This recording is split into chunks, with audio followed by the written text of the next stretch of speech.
Why Jeff Bezos deserves to be so wealthy. Is it fair that Jeff Bezos is so rich? Ask that question at a cocktail party and you may spark some lively discussions. Plenty of people think that nobody needs that much wealth, and they will profess that he would be better off using his money to feed the hungry or house the homeless. Why is Bezos so rich? It's not because his time is more valuable than the Amazon warehouse worker making $15 an hour. It's not because he's a criminal. No, Jeff Bezos is that rich because he eats complexity. How do you eat complexity? The world is a complex place. Someone has to eat that complexity. Who will it be, the company or the customers? Are you eating your customers' complexity? The average consumer wants to eat as little complexity as possible. They will pay handsomely and reward with loyalty the company that does it for them. This is why Bezos haters can rail against the abuses of Amazon in one breath and still order Amazon Prime delivery at a moment's notice. Compare Amazon to a startup dropship entrepreneur. Dropshipping is easy on the store owner. You build a store with Shopify, stock it with products on shelves in Chinese warehouses, drive traffic to the store, and when customers make purchases, you order the products shipped directly from the Chinese warehouses to the end customer without ever having to touch a product. Easy, right? It's time to be rich. Or so they think.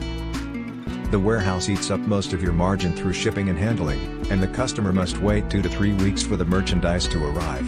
Who would bother with that? Jeff Bezos made Amazon the dominant force that it is by taking on all the complexity.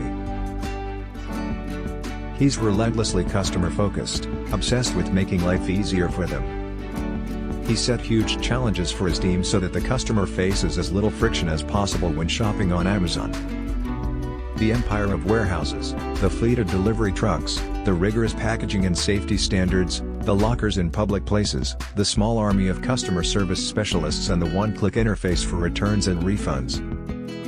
Reasonable people can disagree, but in this author's opinion, this is how Bezos became the richest person in the world.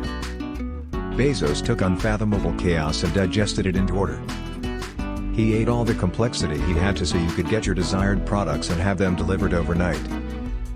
Forget anything that isn't customer-facing. Jeff Bezos wasn't like Bill Gates, Steve Jobs or Elon Musk. He wasn't a flamboyant ambassador for his brand. When Amazon was just an e-commerce bookseller, even up to the point where it began to assert itself as a dominant force overall, few people knew who Jeff Bezos was. Think of the titanic effort that took. Jeff who? Of course, a robust personal brand could be an integral part of a winning business strategy, but the fact that Bezos beat them all without it should tell you something. Lots of entrepreneurs focus more on their image, their Instagram, their PR, their platform, and not nearly enough time on the product, eating so much complexity that the customer's choice is practically made for them. A successful Instagram account can have a lot of followers, but if it doesn't make your customer want to buy your product, why are you even bothering? Forget image, forget positioning, forget marketing. What portion of your business faces the customer? How can you make each customer-facing portion of your business less complex for your customer? What can you reduce from 10 steps down to just 1? What can you do for them so that they don't have to do it themselves? And ultimately, does this make your job more complex? Good, you're earning more money in return. Some people think that the richest people in the world are the best thieves, but true business people know better. Give or take a few wealthy heirs, the richest people in the world are the people who solve the biggest problems for the most people. Eating complexity is just another way to look at the act of solving problems for your customer.